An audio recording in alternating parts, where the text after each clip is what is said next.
So we're comfortable today with putting an impact on saving a tree. You can get 5 cents for every tree saved. I'm sure you get these things come through the post all the time. But if I saved 100 human lives or sent 100 people to school in, I don't know, in DRC, in a war zone, or in Gaza, there is no way of getting a credit for that. And we need to think outside the box. In the long term, there has to be something around developing impact credits, because the only way of moving away from a bleeding heart or a charity kind of situation is to start putting a value around it. Hi, I'm Belden Menkus. Welcome to the Purposeful Strategist,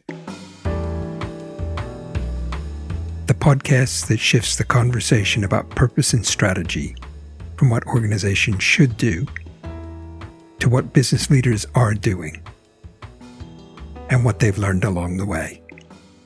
My guest today is Anthony Osijo, CEO of Bboxx, a data-driven super platform transforming access to essential services across Africa.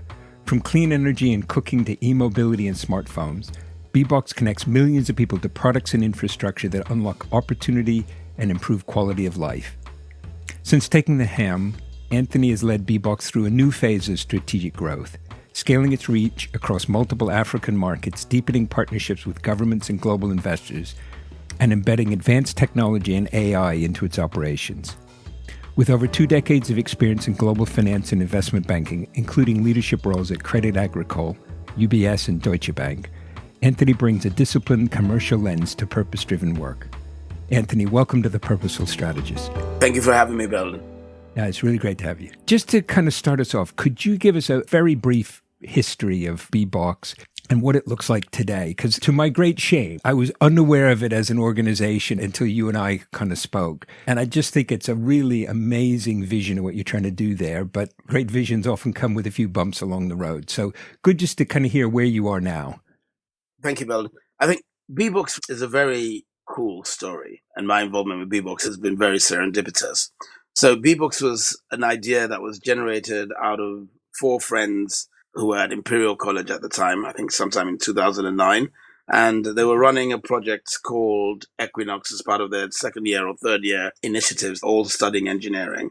And they wanted to do something about bringing power to underserved people in what we will call the global south. They happened to start off with their project in a small village in Rwanda. The charity at that point in time that they were running was called Equinox, which still exists today at Imperial College. That legacy lasts. And they were designing these little battery boxes, which is where the name Bboxx comes from, to help bring affordable light, affordable electricity to these underserved areas.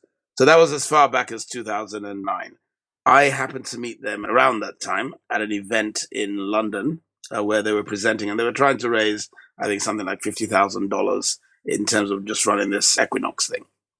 I was really attracted to the founders, Mansour Hamayoun, Chris Baker-Bryan, and Laurent Van Hoek, and also another guy called Chris Hopper. And invigorated by their energy, and I asked them to come see me in the office. At that point in time, I was a European COO for Crédit Agricole. And they came in fresh-faced, fantastic ideas, full of energy, but they were running it as a charity. So I just said to them, look, if you were interested in running this as a full-blown company when you leave school, then I'm interested in it. But as a charity, good luck, but there's lots of charities in Africa. And I thought that was the last I was ever going to see of them, right? But Mansour Hamayoun's tenacity, together with Christopher Baker-Bryan's vision from a technology perspective, and Laurent's just sheer chutzpah, basically meant that they took this along and took these ideas and basically created a company called Bboxx in 2010, 2011. By 2011, I'd moved to Hong Kong as deputy head for Crédit Agricole in Hong Kong. And at that point in time, they had finished university. So Mansour had happened to be posted out to Hong Kong as well, working for Rolls-Royce in his first job. And Chris was at Rolls-Royce as well. So we met up in Hong Kong, and it was like, we're starting this business. Should we go full-time or should we run this? And I remember saying to them, okay, I'm happy to join you as an NED to help structure this and take it through to Series A. I put some money in the firm 15 years ago, and lo and behold, we're here today. As you pointed out, Belden, Bboxx went through exponential growth from 2015 to 2018, 19. And then 2020, we started hitting some bumps with COVID, with the disappearance of low-cost funding, with interest rates starting to climb in Europe, and then also with the other issues we started to have globally with Gaza and Ukraine and stuff like that. We started seeing challenges to funding coming into Africa. I was asked in 2020 to help bring some financial discipline to the company because it'd just been in full growth road. And then in 2022, 2023, when we actually had to look at doing some restructuring, I was asked to lead the company through the restructuring and into the new phase of growth. So that's where we are today. You said before that impact and financial discipline must go hand in hand. So what does that look like in practice, particularly now after, sort of restructuring and perhaps even rethinking a bit what you're trying to do? How do you balance the purpose with the performance? It's a very good question, and it's very difficult. The thing is that with impact, everyone tends to think with their hearts. I was at a event in Lagos last week where I said to them that, look, it's not the job of the private sector to solve the social problem of poverty on its own. And I got told off by one of the ministers there saying, that's an elitist kind of comment. But the fact is that it's true. The romanticism of trying to solve issues, yes, can be done by charities, but charities are led by donations. If you want to do it sustainably, however, over a period of time, then it has to at least break even because somebody has to pay the bills. I always use this analogy. Anyone can go in and collect $10,000 and bring Brad Pitt along and do stuff and build a well in a village and then leave, right? You can take your nice pictures, post it on social media, and then you're done. That well needs maintenance. It needs teaching people how to utilize it. Otherwise, it gets clogged and then it disappears and you come back again. So the best thing that you can do is actually build something that's sustainable, that has a productive use impact on people, and that also means that the people who brought it there are actually getting paid to do it. They don't need to get rich from doing it, because what they get rich from is the substance of having done an impact. But what they need to be able to do is pay their bills off the back of that. And therefore, you need to be disciplined to make sure that if you want to make sustainable change does involve that very unromantic thing that we don't like talking about, which is it has to be sustainable monetary-wise as well. And we need to bridge that gap because, yes, it seems capitalist talking about money, but if you want to make sustainable, lasting change, then it doesn't get done by wishes alone. Somebody who's worked in investment banking or banking for a long period of time, I'm not ashamed of talking about money. I'm not scared about talking about it. Things need to be financed. Change needs to be financed. Impact needs to be financed. And the only way you make it sustainable is by talking about how do you get this done. You can't just expect private companies to come in and do that, right? Because they're not social workers and they're held accountable by their shareholders. If you don't make a profit or you don't make your targets as a CEO in a publicly owned company, your investors or your shareholders fire you. There's no romance about it, right? You get fired. So we need to build a world where we're able to look at ways where, yes, the private sector can bring in its expertise. The governments and the development DFIs can do their piece about providing developmental financing. The government should know that it's their responsibility to deal with the social problem of having poverty. And therefore, we then need to work hand in hand to build sustainable solutions. What's the business model of Bboxx nowadays? Where does the revenue come from? What are you selling to whom to get that revenue? What makes the business model sustainable? So we still sell our core product, which is energy access products, panels, control units, things that actually bring energy to people. We also sell motorbikes with batteries as opposed to fossil fuel driven motorbikes. So this actually has a sustainable impact. We sell clean cooking appliances. So we look at LPG as a cleaner alternative to using charcoal. And we also sell smartphones, which actually help people with education. Now, what we do differently is that we sell these to most people who can't afford them on payment plans. So we make it sustainable. So if you think about it, let's say a $400 solar-driven system. Somebody who's earning $100 a month is never going to be able to fork out $400 to pay that, right? So what we do is we help them with the financing on that. right? And we sell it to them on, let's say, a 16, 18-month payment plan. Now, collecting on that could be rather difficult, especially if you had to hire people to go around with a little basket trying to collect money. So we have a data-driven system that actually assesses people's credit before they come on board. And we use very rudimentary techniques, but in terms of affordability, it works. We also have technology in the systems, which basically means that if they don't pay, we can turn the systems off remotely. So that incentivizes people to pay because nobody really wants to go and take a system that they're just using as a decoration. And we also incentivize our agents to make sure that the people that they're selling to, they're collecting for. So it becomes a kind of win-win situation. In the past, most of us as companies in this industry just sold to anybody, right? Because we wanted growth at all costs. Now we've realized that obviously customers who don't pay are not really customers, right? And trying to repossess is really shutting the gate after the horse has bolted, right? So yes, you get some satisfaction from doing that, but it costs you to repossess as well. So it's really important getting the credit right at the very beginning, selling to people who can afford to pay. And for those that can't afford to pay, because they deserve to have lied to, we have to work with the governments in the countries to provide subsidies or financing for those people. It's their job to sort those guys out, because if they don't, they'll be on the streets.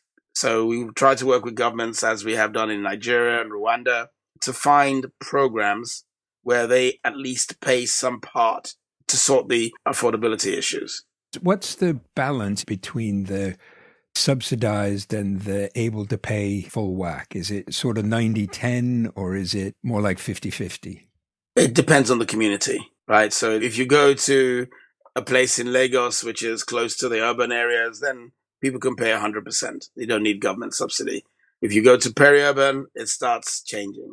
If you go to the rural areas, it starts getting more difficult. So what you tend to see is in the urban areas, people are using solar as a way of getting 100% electrified. So they have access to the grid, they have access to diesel generators.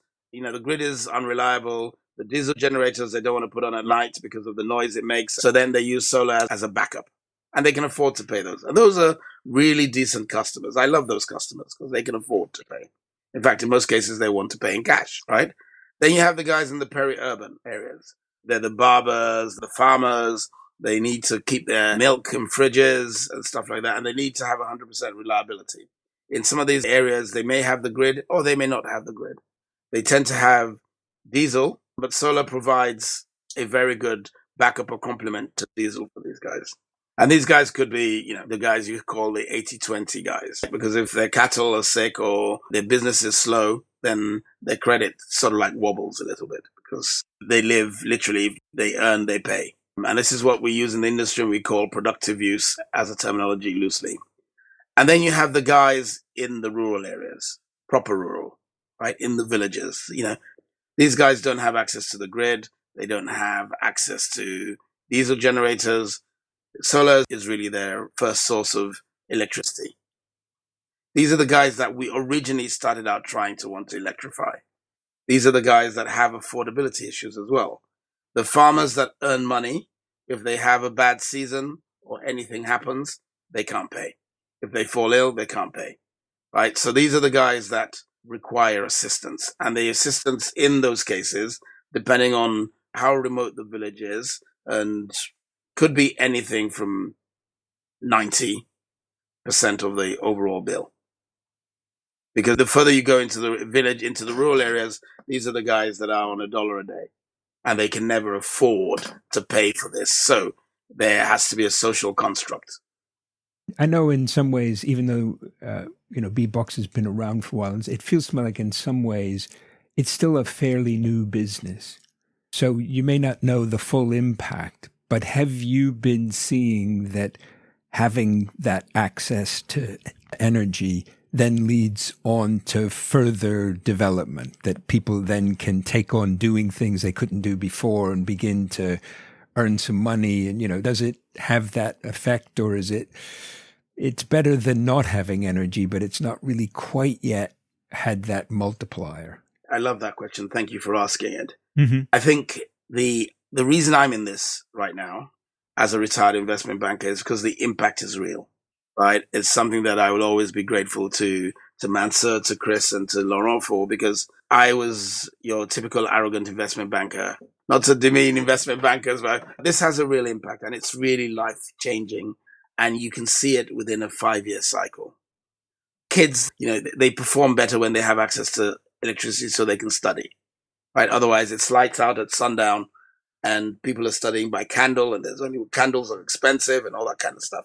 Well, they're studying by lantern. But what we don't see is the fact that all of this stuff has a knock-on impact. If you want to have clean water, you need electricity to help clean the water. If you want to have stable healthcare, even if it's just the traveling healthcare guys that go in, you still need to have electricity for those.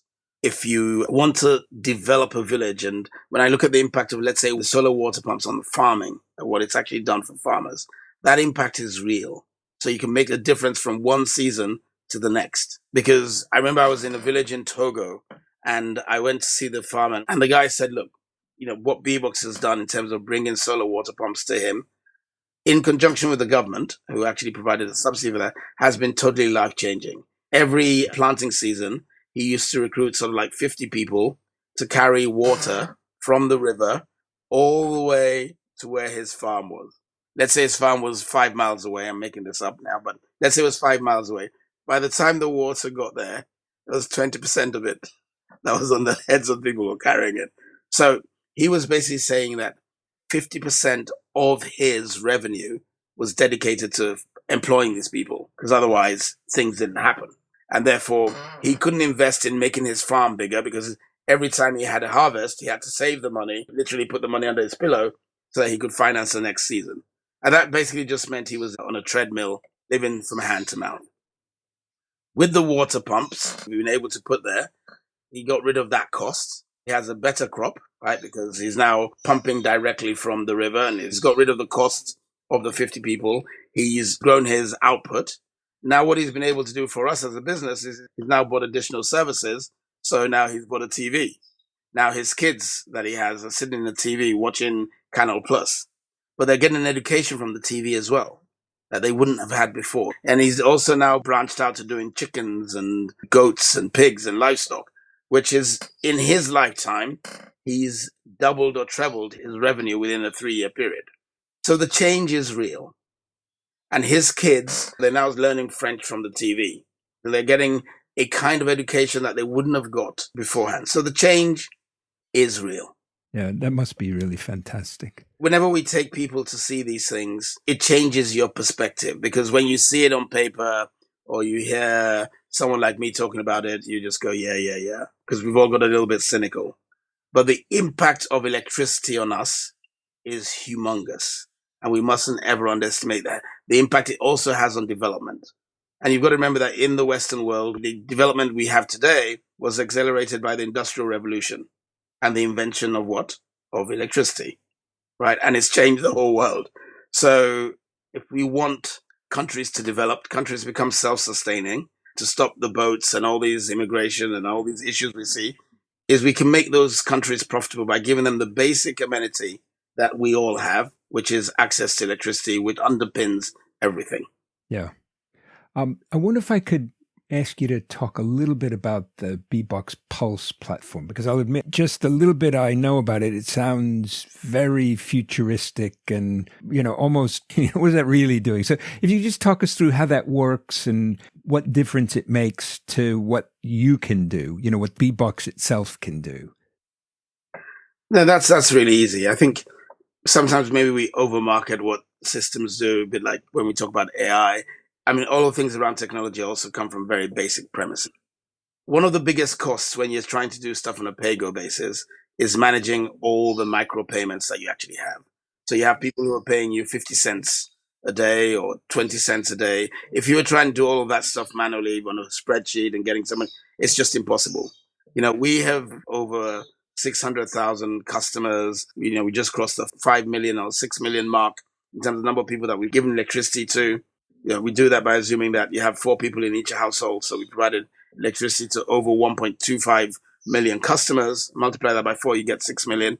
But if you imagine you have 1 million people paying you 20 cents every day, it's impossible to manage manually.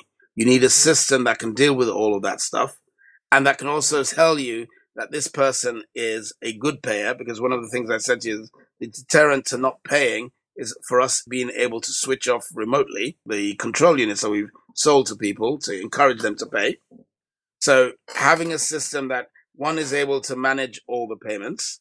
We also then have the additional benefit that we can manage customer data, customer profiling from a credit perspective. So this guy's a good payer, this guy's a bad payer. We have the onboarding process that looks at how the customer is behaving as we go down that. We have a customer services unit that actually has all the information. If you want to call the customer, all of that stuff is embedded within Pulse. And then obviously Pulse also looks at dealing with a multitude of different products. So a bit like you would say with Amazon or with Jumia, whether it's our ride products, our cook products, our energy products, Pulse has over 1,000 different varieties of products on it. So when you provide electricity, for example, you provide a control unit, somebody can choose to have 4 bulbs. Somebody can choose to have a 10 bulb system. So that's a different combination of products. Somebody can decide to have a radio, or somebody wants to have a fan.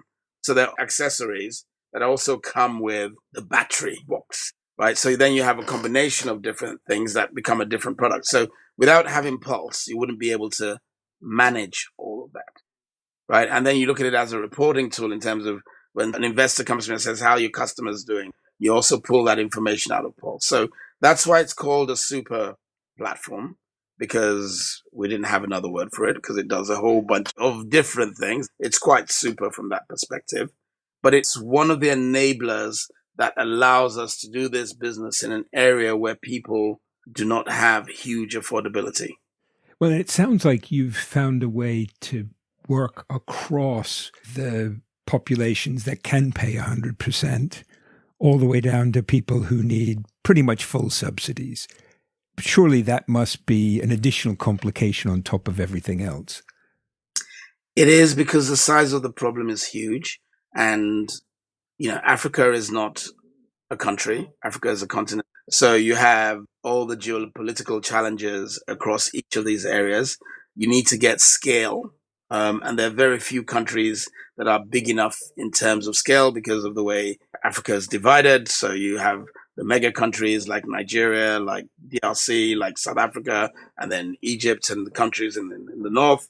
And then you have smaller countries like Togo, like Benin, Rwanda, like Burundi, right? Where, some of these countries are not even states in other countries, but they're full blown countries with their own full set of governance, taxes, the whole thing. So that's the challenge.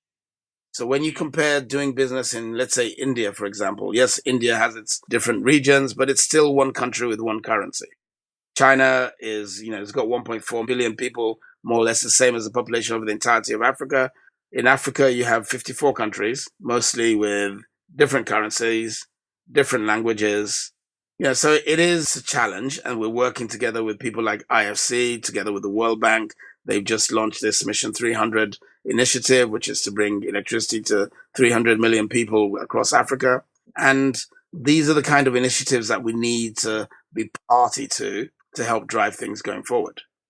If I understand it right, you've got a goal. I'd probably describe it as a very ambitious goal. And in saying that, I'm not saying I don't think you'll get there, but it's clearly a stretching goal to get to reaching 36 million people by 2028. What's going to get in the way, and what's going to help you get there?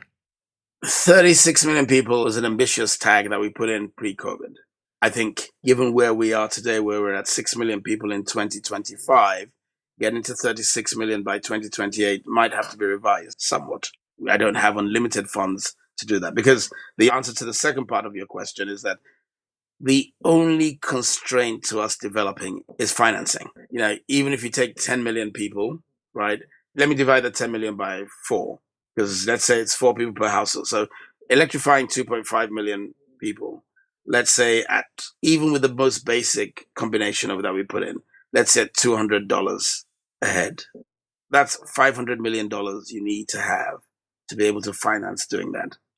That's just 2.5 million people, right? So getting access to $500 million is not that simple.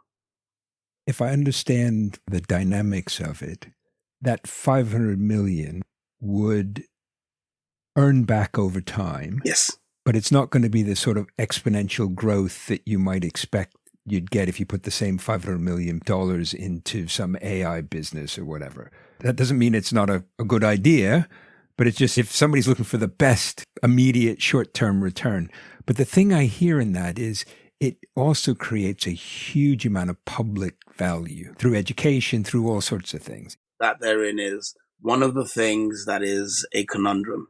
Because in order to satisfy venture capital, the industry has pretended to itself that it could yield the same kind of returns that, I don't know, that AI could yield, or some of these promised 40%, 50% returns. I don't think that that's feasible at the bottom of the pyramid. I think it's also immoral to think that that would happen. But when you're talking finances and you're asking a fund manager to deal with stuff, he will tell you that he's not judged on what's moral or immoral. His investors have told him that you need to perform better than US Treasuries. US Treasuries are offering, let's say, 4.5%, 4% right now, right? So you need to perform better because of the risk that you're taking going into that. Right? And that starts becoming challenging because you have different currencies in all of these countries, which is why you need two things. One, when you're financing this, you need to have a blended financing kind of vehicle where part of the financing comes from venture capital or private equity. Part of it comes from developmental financial institutions as concessional finance. Part of that is basically governments just putting money in as subsidies. Rather than having guys on the streets, this is where I'm putting some of my taxpayers' money. So that's one combination that we need to look at in terms of practicality of today. In the future, one of the things that I've looked at as a banker was the only way we got the environment onto the radar for people, where banks and financial institutions started, was we created carbon credits, right? When people realized that there's a financial offtake or financial benefit for saving the planet, then people started taking it seriously because there was a reward for doing that. And that reward could be monetized. Now, what I find funny is that the world today is still uncomfortable with the concept of having an impact credit, cost of saving a human life or improving a human life, because the world is uncomfortable with that aspect. So we're comfortable today with putting an impact on saving a tree. You can get 5 cents for every tree saved. I'm sure you get these things come through the post all the time. But if I saved 100 human lives or sent 100 people to school in, I don't know, in DRC, in a war zone, or in Gaza, there is no way of getting a credit for that. And we need to think outside the box. In the long term, there has to be something around developing impact credits, because the only way of moving away from a bleeding heart or a charity kind of situation is to start putting a value around it. The value doesn't have to be real cash. It can be a shadow value. But until we start doing that, I fear that we will only be scraping around the edges. So we need to have that discussion around impact credit. You've been sharing with us what's often way too rare, which is a really big vision and incredible practicality about how to bring it to life, particularly this focus on it's got to be financially sustainable. Otherwise, it's sort of a hole you just keep pouring money into. Any advice you might give to any other leaders who are trying to combine, purpose, growth, technology, money? Absolutely. A simple thing is, don't be scared about talking about money. People too often feel that when you're talking about impact, it's just wrong to speak about cash and money will happen itself. And, you're not thinking about the right things. If you want to be sustainable, the thing that underpins every successful venture that we've seen since the days of the Romans and even earlier than that is money. You don't have to talk about money as the be all and end all of everything. You need to have a plan in place, and you need to ask yourself, not how do we make 100% returns or how do we make exponential returns? How do we break even? And how do we look at, and this is where even as I trained as an accountant, unfortunately, before I became a banker, the one thing that we're taught as accountants, cash is king. How does your cash flow work? Because what happens is everybody starts out, they look at accruals and inflated P&Ls and stuff like that. And the biggest constraint that we all have is cash. How does the cash flow work? How are you going to deal with a scenario where if somebody doesn't pay you, how do you pay your bills in that respect? When you get a loan isn't equity. You have to pay back the principal. How do you repay that? Right? Just collecting someone's money and blowing it is irresponsible. That's the thing where at the moment, people, especially entrepreneurs starting out, are so desperate to get any kind of cash in that they say, look, we'll collect the cash now and we'll deal with the issues later. Later eventually comes. And that's why, funnily, when you look back in the history, 60 or 70% of companies that started off don't exist anymore. There's a reason. Right? So I'm old enough to remember we had a company called Polaroid, right? And there was a time when Polaroid was so cool. There was a time when the companies that were producing VHS and Betamax were so cool. A Polaroid is not really relevant today. I mean, there's some people that still like it, but it wasn't like it was in the days we started. Yeah. I've got one of the old dial phones in my office here somewhere. My son comes in and looks at it and goes, Dad, what's that? If you were a company that produced that and that was your business, you're out of business today, right? Because there is no need for those phones. So when you're looking at an idea, people also need to look at how does that idea travel with time? How is this sort of future-proofed? How does it deal with a whole bunch of contingencies to make sure that you have enough people who are not tarnished with experience to be innovative and think outside the box, but have one or two people in your cohort who actually say, I said that one before and it doesn't work. And that's the balance that you need to get right. And I think the companies that become really successful are the ones that get that right from the start. Some companies find it out sort of like on the second lap or third lap, and if they're lucky, they survive. And the ones that don't die. Anything else? I mean, you've shared an awful lot about your experience and your points of view and your vision. Is there anything else you'd like to share that we haven't touched on about you, about Bboxx, about the whole question of impact that would be good for people to know? I think impact is extremely important. I think when we look at the world around us, especially in the West, what I've discovered in the last 5 years especially is that 80% of the world doesn't live the way we do in the West. If we say we have 7 billion people in the world, you have 1.5 billion people in Africa, 1.4 billion people in India, 1.5 billion in China. That's 4.5 billion alone without adding in the people that we have in South America, right? So out of the world's population, 60% is still relatively impoverished. If we want to avoid reckless immigration, uncontrolled immigration, then we need to do more in these places where people are coming from. Because with the advent of social media and transparency around everything, everyone can see everything online, right? So therefore, you will have social migration. People will want to do stuff in order to get a better life. Now, it's incumbent on us to make an impact in some of these places. The impact does have reward. So you can kill two birds with one stone, right? But people shouldn't shy away from doing it. There are businesses to be built in some of these, what we call far-flung places, but there are businesses to be built that have an impact. And I think it's incumbent on us, especially in the West, to help with our knowledge and the fact that we've already been through this revolution to help people leapfrog, because people are not going to wait 100 years for an industrial revolution to happen in Burkina Faso or in Colombia or somewhere like that. They're not going to wait. So we need to help. There are ways we can do it in profitable ways, but that profit will not compare with, going back to where you started off, Belden, it won't be the same as investing in, I don't know, a US AI company. But what you will get in addition to making money is you will get the knowledge, the impact, the social value of having made a difference. And I think that's very important for us to do. I'd agree. I think, Anthony, that's a great sort of message to end on. Thank you for joining us. Thank you for sharing that story. I wish you and Bboxx all the best and look forward to at some point come back around and hearing how it's gone from here. So thank you. Thank you for having me, Belden. Very interesting. Cheers.